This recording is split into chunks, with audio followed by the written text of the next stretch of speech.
আমার স্ত্রী নিশির সাথে সহবাস করার সময় বুঝতে পেরেছিলাম যে নিশি ভার্জিন ছিল না। কেননা এখনকার যুগে কোনো মেয়ে ভার্জিন কিনা সেটা বোঝার অনেক উপায়ই বের হয়েছে। তার মধ্যে সবচেয়ে কমন যেটা বাসরাতে বোঝা যায়। কোনো মেয়ের সাথে অন্তরঙ্গ হওয়ার সময় যদি আপনি ওই মেয়েকে স্পর্শ করার প্রথম ব্যক্তি হয়ে থাকেন, তাহলে সেটা বাসর রাতেই বোঝা যাবে। আর আমি সেটার ওপরই নির্ভর করে বলছি, আমার স্ত্রী নিশি ভার্জিন ছিল না। কারণ বাসর রাতেই আমি সেরকম কিছুই বুঝতে পারিনি। তার মানে নিশি এর আগেও অন্য কারোর সাথে অন্তরঙ্গ হয়েছে।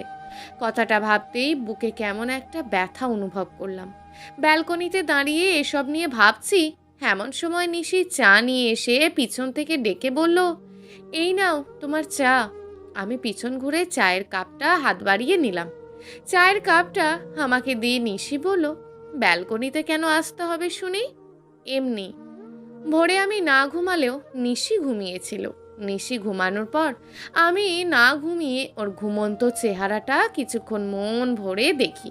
কিন্তু নিশি সেটা জানে না, কারণ ও ঘুম থেকে ওঠার আগেই আমি ব্যালকনিতে চলে আসছি। আমাদের বিয়ে 4 মাস আগে হয়েছিল।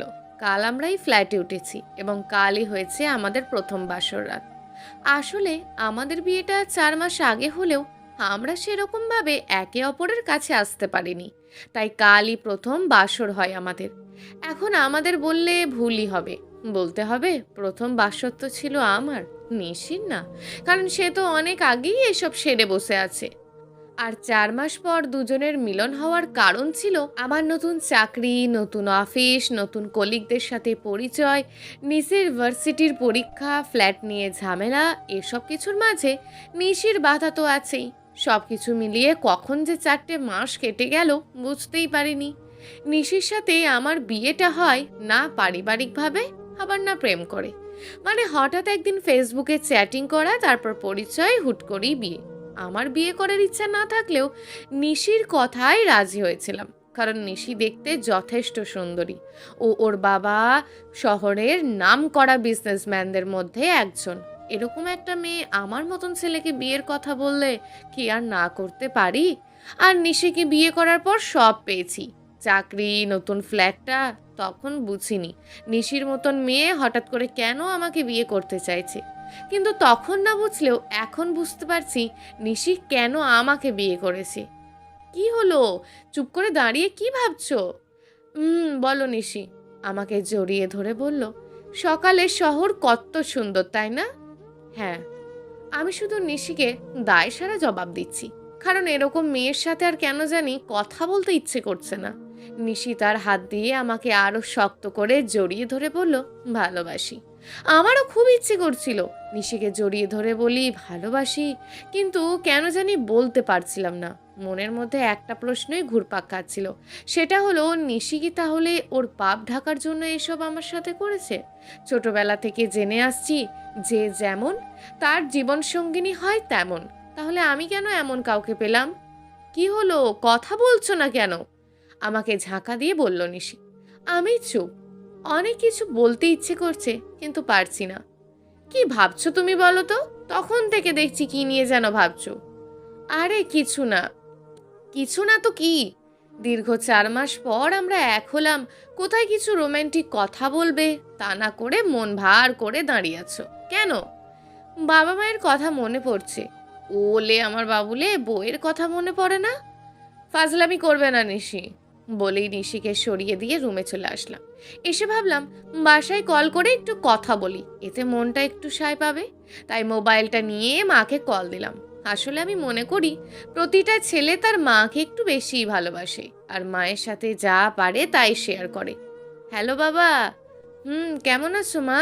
আমি ভালো আছি, তুই ভালো আছিস? আছি, ভালোই আছি। বাবাকে ঠিক মতন ওষুধ দিচ্ছ তো? হ্যাঁ। এরকম আরো অনেক কথা হলো, কিন্তু নিশির বিষয়ে কিছু বলতে গিয়েও পারলাম না। রুমে বসে আছি, এমন সময় নিশি আসলো রুমে। এসে বলল, আমাকে ওভাবে ফেলে আসলে কেন? মানে? মানে ওভাবে আমার হাত সরিয়ে দিয়ে চলে আসলে কেন? এত সাহস কই পাও শুনি? তোমার সাহস কি করে হলো আমাকে ওভাবে ছেড়ে আসার? মানে? মানে এত তাড়াতাড়ি ভুলে গেলে সব? কোথায় ছিলে আর এখন কোথায় আসছো? কি বলতে চাইছো তুমি? কিছু না, আর কোনোদিন এভাবে আমাকে অ্যাভয়েড করবে না। চলো নাস্তা করে অফিসে যাবে। বলেই নিশি কিচেনের দিকে পা বাড়াতে লাগলো। আমি থ হয়ে বসে আছি আর ভাবছি কি হচ্ছে এসব। রাগ দেখানোর কথা আমার, কিন্তু তা না উল্টে নিশি রাগ দেখাচ্ছে কেন? নাস্তা করে অফিসের জন্য বেরিয়ে পড়লাম গাড়ি নিয়ে। কিছুক্ষণ পর অফিস পৌঁছালেও অফিস কেন জানি মন বসছে না। বারবার একটা কথাই ভাসছে মনে, সেটা হলো নিশির ভার্জিনিটি। সত্যি কি নিশি ভার্জিন ছিল না? না, এসব সন্দেহের মাঝে আর থাকা যাবে না। কিছু একটা হলেও করতে হবে, আমাকে সত্যিটা জানতে হবে। আমার হয়তো এই বিষয়ে ধারণা কম, কিন্তু সবার তো আর না। তাই ঠিক করলাম একজন ডক্টরের সাথে কথা বলবো। অফিস শেষ করে তাই পরিচিত একজন ডক্টরের সাথে কথা বলার জন্য তার চেম্বারে গেলাম। আমাকে দেখি ডক্টর বলল, হ্যালো, কেমন আছেন? জি ভালো, আপনি? ভালো। আসুন বসুন, আর বলুন আপনাকে কিভাবে সাহায্য করতে পারি।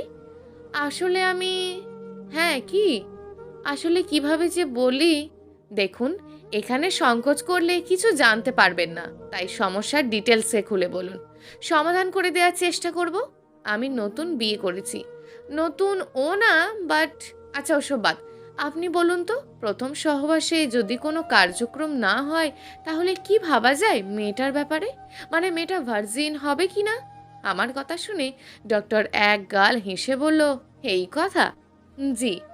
দেখুন, শুধু ওই রকম কার্যক্রম দিয়ে কোনো মেয়ের ভার্জিনিটি বিচার করা ঠিক না, কারণ অনেক কারণে অনেক ঘটনা ঘটতে পারে। অনেক কারণে? হ্যাঁ, এই যেমন সাইকেলিং করলে, অতিরিক্ত দৌড়ঝাঁপ করলে, ছোটবেলায় গাছে বেশি বেশি উঠলে, আর সবচেয়ে বড় কথা হলো কি জানেন? হ্যাঁ কি? এমনও অনেক মেয়ে আছে যাদের প্রথম সহবাসে সেই কার্যক্রম হয় না। দেখা যায় যে কয়েকদিন পর হুট করেই একদিন সেটি হয়ে গেল, বা কোনো দিন হলোই না। তাই শুধু ওটার উপর নির্ভর করে তাকে সন্দেহ করাটা ঠিক নয়। ডক্টরকে কি বলবো বুঝতে পারছি না, তবে একটা ধন্যবাদ দিয়ে ওনার রুম থেকে বেরিয়ে এলাম। এখন নিজেকে একটু হালকা হালকা লাগছে। চারিদিকটা যে অনেক সুন্দর হয়ে গেল মুহূর্তেই। মনে হচ্ছে মাথার ওপর আকাশটা যেন কালো মেঘ থেকে সরে গিয়ে সাদা মেঘ এসে জড়ো হলো। তাই আর দেরি না করেই সোজা বাড়ির দিকে রওনা হলাম। বাসায় পৌঁছাতে পৌঁছাতে সন্ধ্যা হয়ে গেল। বাসায় গিয়ে রুমের কলিং বেল বাজাতেই নিশি দরজা খুলে দিল। দরজা খুলে নিশিকে কিছু বলার আগেই নিশি আমাকে জড়িয়ে ধরে বলল, সরি, আর এমন করব না, কিন্তু তুমি লেট করে বাসায় ফিরবে না প্লিজ। ওর মুখে সরি শুনে থ বনে গেলাম। সরি তো আমি বলবো, ও কেন সরি বলছে? সংশয় দূর করতে বললাম, তুমি কেন সরি বলছো? আমার বুকে মুখ রেখে নিশি উত্তর দিল, সকালে ভাবে বলার জন্য, আসলে তখন তোমার বিহেভ দেখে মাথা খারাপ হয়ে গেছিল। ওর উত্তর শুনে বুঝতে পারলাম ও কি বলতে চাইছে, কিন্তু আমি সেটা একদমই মনে রাখিনি, কারণ তখন মাথায় অন্য কিছু ছিল। আমি কিছু একটা বলার আগে নিশি আমার টি শার্টের কলার ধরে চোখের সামনে আঙুল ধরে বলল, আর কোনোদিন আমাকে এড়িয়ে চলবে না, কারণ এটা আমি নিতে পারি না। আমি শুধু তোমার ভালোবাসা চাই, আর তোমার কোনো বিষয়ে টেনশন হলে আমার সাথে শেয়ার করবে, দুজনে মিলে সব সমাধান করব, ঠিক আছে? হুম, ঠিক আছে। আচ্ছা এবার ফ্রেশ হয়ে আসো, খাবে? আমাকে না ছাড়লে যাব কিভাবে?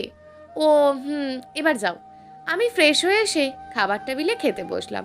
নিশি ভাত বেড়ে দিতে দিতে বলল, আচ্ছা সকালে কি এমন হয়েছিল যে ওরকম ব্যবহার করলে? নিশি প্রশ্নে একটু থেমে গেলাম। মনে মনে ভাবছি, ওকে এসব বলবো? বললে তো আরও ঝামেলা হতে পারে। না, থাক, না বলি। আর এখন তো আমি বিষয়টা নিয়ে ক্লিয়ার। কি হলো, কি ভাবছো? আরে তেমন কিছু না, অফিসে কাজের চাপ, তাই আর কি। ও, নাও খাবারটা শেষ করে নাও। খাওয়া দাওয়া সেরে দুজনেই শুয়ে পড়লাম। রাতের গভীরে হঠাৎ ঘুম ভেঙে গেল। নিশির দিকে তাকিয়ে দেখি নিশি ঘুমাচ্ছে। ওর দিকে তাকিয়ে নিজেকে অপরাধী মনে হচ্ছে। একটা মিথ্যে ভিত্তির ওপর মেয়েটাকে সন্দেহ করেছিলাম আমি। এসব ভাবতে ভাবতে কখন যে ঘুমিয়ে গেছি বুঝতেই পারিনি। 2 মাস পর ভালোবাসায় পূর্ণ আমাদের সংসার। প্রতিদিনের মতন আজও অফিসে যাওয়ার জন্য রেডি হচ্ছি। নিশি আমার টাই বেঁধে দিতে দিতে বলল, আজ একটু তাড়াতাড়ি আসবে? কেন? কাজ আছে। কি কাজ? এখন বলা যাবে না। ওকে, বলে বাসা থেকে বেরিয়ে গাড়ি নিয়ে অফিসের উদ্দেশ্যে বেরিয়ে পড়লাম। সারাদিন অফিস করে নিশির কথা মতো একটু তাড়াতাড়ি বাসায় ফিরছি। এমন সময় গাড়ির সামনে পিয়াসকে দেখতে পেলাম। পিয়াস হলো আমার ভার্সিটির ফ্রেন্ড, তাই গাড়ি থামিয়ে পিয়াসকে ডাক দিলাম। পিয়াস পিছনে ফিরি, আরে তুই বলে হাঁ করে ফেললো আমাকে দেখে। ওইখানে হাঁ করে থাকবি নাকি এদিকে আসবি? এসব কি, কবে থেকে? গাড়ির দিকে ইঙ্গিত করে বলল। সে অনেক কথা, বল না। তারপর খুলে বললাম নিশির ব্যাপারে। বাহ ভাই, তুই তো দেখতি জ্যাকপট পেয়ে গেছিস। তো তোর বউকে দেখাবি না? চল বাসায় চল, দেখবি। ও না রে, বাসায় যেতে পারবো না, আজ সময় কম, সামনেই একটা কাজ আছে, পিক থাকলে তাই দেখা। ওকে বলে পকেট থেকে মোবাইলটা বের করে নিশির একটা ছবি বের করে বললাম, এই যে এটাই নিশি, আমার বউ। পিয়াস মোবাইলটা হাতে নিয়ে পিকটা কিছুক্ষণ ভালো করে দেখলো, বারবার জুম করে। এসব দেখে আমি বললাম, আরে ভাই, বউ আমার, এভাবে দেখছিস কেন? ভাবি হয় তোর। আচ্ছা, এটাই কি তোর বউ? একটু অবাক হয়ে বলল, হ্যাঁ কেন, সত্যি বলছিস? তুই এই মেয়েকে বিয়ে করেছিস? আরে হ্যাঁ রে বাবা। আচ্ছা বলতো, মেয়েটার বাসা কোথায়? ওকে সব ডিটেল বললাম। কেন? আচ্ছা, তুই এই মেয়ের অতীত সম্পর্কে কিছু জেনে বিয়ে করেছিস? অতীত? কথাটা শুনে থমকে গেলাম। হ্যাঁ, অতীত। কেন, তুই কিছু জানিস না? না, একটু খুলে বল না প্লিজ। আচ্ছা তুই যা, রাতে তোকে কিছু দেখাবো মেয়েটার, তোকে ইনবক্সে সেন্ড করব। সময় কম না হলে এখনই দেখাতাম। কি সেন্ড করবি? বললাম তো রাতে দেখবি সব, এখন চলে যা। কিন্তু আমার কোনো কথা না শুনে পিয়াস চলে যেতে লাগলো। আমি কিছুক্ষণ দাঁড়িয়ে থেকে বাসায় চলে আসলাম। বাসায় এসে দেখি নিশি বেলি ফুলের মালা বানাচ্ছে। আমাকে দেখে বলল, এত লেট করলে কেন? তাড়াতাড়ি আসতে বলেছিলাম না। কাজ ছিল বলে শুয়ে পড়লাম। আমাকে শুতে দেখে নিশি এসে গায়ে হাত দিয়ে বলল, শরীর খারাপ? না। তাহলে অবেলায় শুয়ে পড়লে কেন? এমনি। রাতে কোনো রকমেই ডিনার সেরে দুজনে শোয়ার পর নিশি ঘুমাচ্ছে, কিন্তু আমার ঘুম নেই। পিয়াজ কিছু পাঠাবে তার জন্য অপেক্ষা করছি।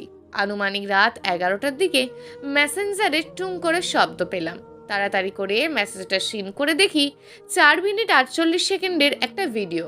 ইনবক্সে গিয়ে ভিডিওটা ওপেন করেই যেন আকাশ থেকে পড়লাম। ভিডিওটা দেখে স্পষ্ট বুঝতে পারলাম আমার স্ত্রী নিশির বিয়ের সময়কার এটা। একবার নয়, বহুবার দেখলাম ভিডিওটা ভালো করে নিখুঁতভাবে, কিন্তু উত্তর সেটাই, এটা নিশি। তাহলে নিশি বিবাহিতা ছিল? কথাটা ভাবতেই ভিতরটা কেমন করে উঠল। পায়ের নিচ থেকে মাটি সরে যেতে লাগলো।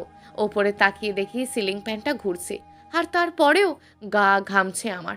বিছানা থেকে উঠে ওয়াশরুমে গিয়ে পিয়াজকে কল দিলাম। যদিও ভিডিও দেখেছি, তারপরও একটু জানতে ইচ্ছে করছে বিয়েটা কবে, কখন, কার সাথে হয়েছে। কিছুক্ষণ রিং হওয়ার পরে কলটা পিক করলো পিয়াস। হ্যালো, এটা কি পাঠিয়েছিস ভাই? কেন, দেখিসনি? দেখছি। তোর বউ নিশি বিবাহিত ছিল। আমি চুপ। হ্যালো, হ্যাঁ হ্যাঁ। তুই এসব জানতিস না? না রে। কি? এসব না জেনে বিয়ে করলি কিভাবে? আসলে বড়লোকের মেয়ে দেখতে সুন্দর, তাই আর বেশি ভাবিনি। কিন্তু কিন্তু কিন্তু কে জানতো বল এসব? দেখ ভাই, বিয়েটা কোনো ছেলে খেলা নয় যে হুট করেই কাউকে করে নিলি। এটা সারা জীবনের প্রশ্ন, তোর ভাবা উচিত ছিল। আচ্ছা, বিয়েটা কার সাথে হয়েছিল? আমার কাজিনের সাথে, সেটাও পাক্কা 2 বছর প্রেম করে। কবে? 1 বছর আগে। ডিভোর্স হলো কেন? শুনবি কেন ডিভোর্স হয়েছে? হ্যাঁ বল। তোর বউ 1 নাম্বারের বাজে মহিলা। একটা ভালো ছেলে দেখলেই পাগল হয়ে যায়, তার সাথে সম্পর্ক গড়ে তুলতে চায়, আর সব সময় বাবার টাকার গরম দেখায়। ও বলে ওর স্বামীকে সব সময় ওর মতন করে চলতে হবে, ও যা করবে তাই সায় দিতে হবে, ওর কোনো কথাই বিরোধিতা করতে পারবে না। ও কেন, তোকে এসব কিছু বলেনি? হ্যাঁ বলেছে, কিন্তু আমি আগে বুঝিনি। বলিস কি? হ্যাঁ। আচ্ছা চল বাই, নিশি আবার জেগে যাবে কথা শুনে। নিজের খেয়াল রাখিস ভাই। কথাটা বলে কলটা কেটে দিল পিয়াস। আমিও মুখটা ধুয়ে টাওয়াল দিয়ে মুছতে মুছতে ওয়াশরুম থেকে বেরিয়ে আসলাম। নিশি এখনো ঘুমাচ্ছে। আমি বরাবরই নিশিকে ঘুমন্ত অবস্থা দেখতেই ভালোবাসি, আজও দেখছি, কিন্তু আজ একটুও ভালো লাগছে না। প্রতিদিন ওর মাঝে যে মায়াবতীকে দেখতাম, আজ সেই মায়াবতী দেখতে পাচ্ছি না। আর মনে হচ্ছে আমার সামনে শুয়ে আছে একটা বড়লোক বাপের মেয়ে, আর মিথ্যেবাদী, আমাকে মিথ্যে বলে বিয়ে করেছেও। তারপরও আমি খাটের একপাশে শুয়ে পড়লাম, কিন্তু ঘুম আসছে না, কেন জানি দম বন্ধ হয়ে আসছে। মনে হচ্ছে আমার এই পরিস্থিতির জন্য আমিও সমান দায়ী। হুম, আমিও দায়ী। নিজেকে অপরাধী মনে হচ্ছে। অনুশোচনা হচ্ছে কেন এসব আগে না জেনেই বিয়ে করলাম। কেন অন্ধ হয়েছিলাম তখন? কেন আমি কিছু না জেনে বড়লোক দেখে বিয়ে করেছি? হয়তো টাকার লোভে, হয়তো সৌন্দর্যের মোহে পড়ে। কিন্তু আপনারা বলুন তো, অন্ধবিশ্বাস করা কি ভুল? আমি তো নিশিকে সাথে ওর বলা কথাগুলো বিশ্বাস করেছিলাম। তাহলে কি সেটা ভুল ছিল? আজ বুঝতে পারছি, হয়তো সেটাই ভুল করেছি আমি। যাই হোক, ভুল যখন করেছি ভুলের মাসুলও আমি দেব। হয় ওর কথা মতো সব মেনে নেব, না হয় ওর থেকে মুক্তি নেব। কিন্তু এসবের মাঝেও মনের মধ্যে একটা বিষয় ধোঁয়াশা রয়েই গেল। কিছুতেই যেন হিসাবটা মিলছে না। সেটা হলো, নিশি এসব কেন করলো আমার সাথে? আর পিয়াস এত সব কিছু বলছে যে তার মাঝে কোনো সত্যটা কতটুকু? এসব ভাবতে ভাবতে ভোর হয়ে এলো। প্রতিদিনের মতন ব্যালকনিতে দাঁড়িয়ে আছি। আস্তে আস্তে দিনের আলো ফুটছে। রাতের আলো আঁধার কোথায় যেন হারিয়ে যাচ্ছে। দেখতে দেখতে সকাল হয়ে গেল। সূর্যি মামা পূর্ব আকাশে উঠে পড়েছে লাল হয়ে। এই নাও তোমার কফি। কথাটা শুনে পিছনে ফিরে দেখি নিশি কফি হাতে দাঁড়িয়ে আছে। আমি কোনো কথা না বলে হাত বাড়িয়ে কফির কাপটা নিয়ে আবারও মুখ ঘুরিয়ে নিলাম। কফির কাপে একটু পরপর চুমুক দিচ্ছি আর বাইরে তাকিয়ে আছি। নিশিও কফি খাচ্ছে নীরবে।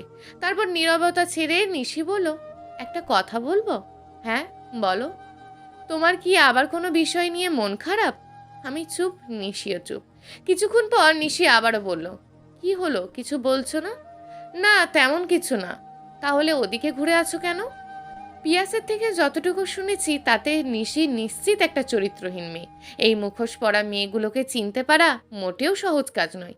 নিশিকে এসব বলতে দেখি ইচ্ছে করছিল, কাউকে মিথ্যা বলে বিয়ে করলে যে পাপ হয় সেটা জানো না, তা বলতে। কাউকে ঠকালে যে তা পাপ হয় সেটা জানো না। মিথ্যের ওপর ভিত্তি করে কোনো সম্পর্ক টিকে থাকে সেটা জানো না। কিন্তু কোনো কারণে সেগুলো বলতে পারলাম না। সকাল 9টা, অফিস যাওয়ার জন্য রেডি হচ্ছি। আর নিশি খাবার রেডি করছে। তারপর রেডি হয়ে খাবার খেয়ে নিয়ে অফিসে যাওয়ার জন্য বেরিয়ে পড়লাম। গাড়িতে বসেও নিশির ভিডিওটা কয়েকবার দেখলাম, এই আশায় যে যদি কোনো ভুল খুঁজে পাই, যদি কোথাও দেখে মনে হয় যে এটা নিশি নয় অন্য কেউ। কিন্তু যতবারই দেখি ততবারই হতাশ হয়ে মন খারাপ হয়। অফিস বন্ধ, তাই সকালে নাস্তা করে সোফায় বসে ভাবছি কি করব। এসব দোটানার মাঝে তো আর থাকা যাচ্ছে না, একটা সমাধান তো করতে হবে। চলো একটু ঘুরতে যাব। মাথা তুলে নিশিকে দেখে আমার হার্টবিট কিছুক্ষণের জন্য থেমে গেল। একটু আগে কি ভাবছিলাম সব ভুলে গেলাম মুহূর্তের মধ্যেই। সামনে মানুষ না পড়ি কিছুই বুঝতে পারছি না। নিশি যে খুব করে সেজেছে সেটাও না। হালকা একটু মেকআপ করেছে আর চোখে কাজল, সাথে একটা কালো শাড়ি, ম্যাচিং করা ব্লাউজ। এটুকুতেই নিশিকে দেখে মনে হচ্ছে সদ্য আকাশ থেকে নেমে আসা কোনো পরী। হাঁ করে তাকিয়ে আছে ওর দিকে। এত সুন্দর মানুষ হয়? নিশির চুটকির আওয়াজে বাস্তবে ফিরলাম। চলো, আমায় ঘুরতে নিয়ে যাবে। এখন? হ্যাঁ। নিশিকে দেখে না করতে পারলাম না, তাই বেরিয়ে পড়লাম নিশিকে নিয়ে। সারাদিন ঘুরে ঘুরে ক্লান্ত হয়ে বাসায় ফিরলাম আমরা রাত 10টার দিকে। এসে নিশি এবং আমি শাওয়ার নিয়ে শুয়ে পড়লাম। কারণ রেস্টুরেন্টে ডিনার সেরে এসেছি, তাই রাতে আর কোনো ঝামেলা ছিল না। আমি শুয়ে আছি বালিশে মাথা রেখে, আর নিশি শুয়ে আছে আমার বুকে মাথা রেখে। আমি সিলিং ফ্যানের দিকে তাকিয়ে ভাবছি, পিয়াস কি সব সত্যি বলছে? কারণ এত সুন্দর মেয়ে ওসব করতে পারে। তবে হ্যাঁ, নিশি যদি সত্যি বিবাহিতা হয়ে থাকে তাহলে আমিও থাকবো না ওর কাছে, আমিও ডিভোর্স দেব। কেননা আমি কেন কোনো বিবাহিতা মেয়েকে নিয়ে সংসার করব? হোক না সে ধনী, তাতে এসব কি ভাবছি। এমন সময় নিশি বলল, একটা রিকোয়েস্ট করব। হ্যাঁ, কি? আমায় কখনো ছেড়ে যেও না প্লিজ। নিশির মুখে এই কথাটা শুনে একটু অবাক হয়ে গেলাম। তাহলে কি নিশি সব বুঝতে পেরে গেছে? এসব ভাবতে ভাবতে ঘুমিয়ে পড়লাম দুজনেই। পরের দিন আমি ঘুম থেকে উঠে দেখি নিশি বিছানায় নেই। তারপর এদিক ওদিক তাকিয়ে দেখি ব্যালকনিতে দাঁড়িয়ে আছে নিশি। আমিও উঠে ওয়াশরুম থেকে ফ্রেশ হয়ে নিশির কাছে গিয়ে দাঁড়ালাম। আজ কেন জানি মনে হচ্ছে নিশির থেকে সব জেনে নেব। তাই নিশিকে বললাম, একটা কথা বলবো নিশি? হ্যাঁ, বলো। তুমি কি আগে বিবাহিতা ছিলে? মানে? তুমি কি আমাকে বিয়ে করার আগে বিবাহিতা ছিলে? নিশি চুপ, শুধু আমার দিকে হাঁ করে তাকিয়ে আছে। কি হলো, কিছু বলছো না যে? এসব তুমি জানলে কিভাবে? আমি আর কোনো কথা না বলে মোবাইল থেকে ভিডিওটা বের করে নিশিকে বললাম, এটা থেকে সব জানতে পেরেছি।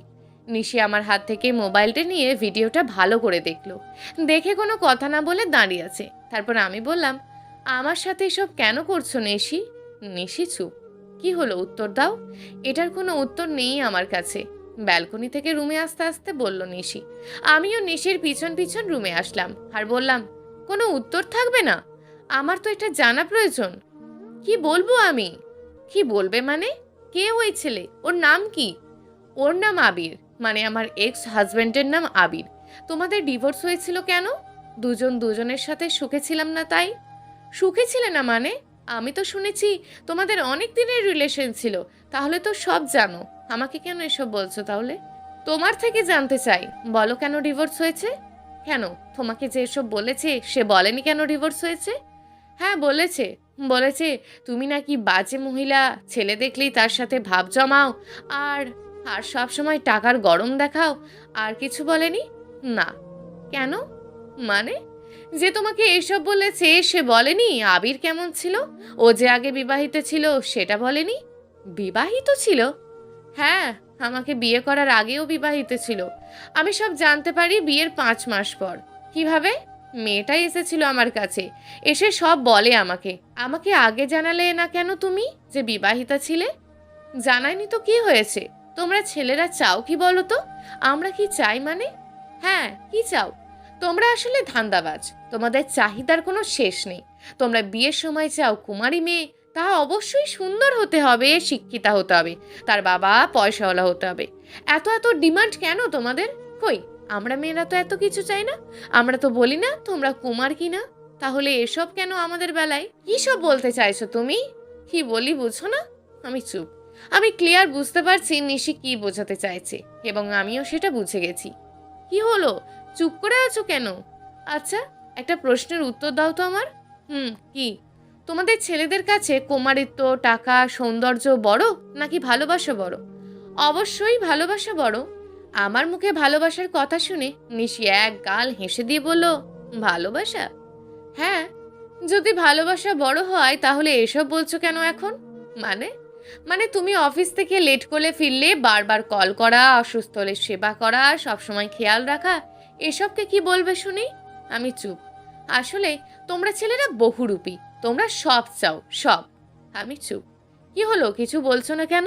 নিশির প্রশ্নের কোনো উত্তর নেই আমার কাছে, কেননা আমি নিজেই তো টাকা সৌন্দর্য দেখে পাগল হয়েছিলাম। আমি জানি তুমি এখন বলার মতন কোনো শব্দ খুঁজে পাচ্ছ না, কারণ তুমিও টাকার সৌন্দর্য দেখেই আমাকে বিয়ে করেছো। আচ্ছা, তোমার প্রবলেমটা কোথায় বলো তো? প্রবলেম মানে? হ্যাঁ, প্রবলেম। আমি তোমাকে এত কিছু দিয়েছি, বিনিময়ে তোমার থেকে একটু ভালোবাসা পেতে পারি না? না হয় একটা ভুল করেছি আমি, সেটার কি ক্ষমা নেই? পারো না ক্ষমা দিতে? আমার সাথে কেন এমনটা হয় বলতে পারো? আমি তো বেশি কিছু চাইনি তোমার কাছ থেকে, শুধু একটু ভালোবাসা চাইছি। মাথা নিচু হয়ে গেল আমার নীতির কথাটা শুনে। তারপর আমি আর কিছু বলতে যাব এমন সময় নিশি আমাকে ধপ করে জড়িয়ে ধরে বলতে লাগলো, একটু ভালোবাসাই তো চাই, দাও না একটু ভালোবাসা। আমি কিছুক্ষণ থেকে মনে মনে ভাবছি, আসলেই তো মেয়েটা একটু ভালোবাসা চাই। না হয় না পারলাম ওর প্রথম ভালোবাসা হতে, কিন্তু শেষ ভালোবাসা হয়ে তো থাকতেই পারি। সেটাই করব আমি। কথাগুলো ভাবছি, এর মাঝে লক্ষ্যই করিনি যে আমিও নিশিকে জড়িয়ে ধরেছি। প্রিয় দর্শক, এই গল্পটা আপনাদের কেমন লাগলো তা অবশ্যই একটি কমেন্ট করবেন। আর যদি গল্পটা আপনাদের ভালো লেগে থাকে তাহলে ভিডিওটিতে একটি লাইক করে দেবেন, এবং এই ধরনের ভিন্ন স্বাদের গল্প শোনার জন্য চ্যানেলটিকে অবশ্যই সাবস্ক্রাইব করে আমাদের সঙ্গে যুক্ত থাকুন।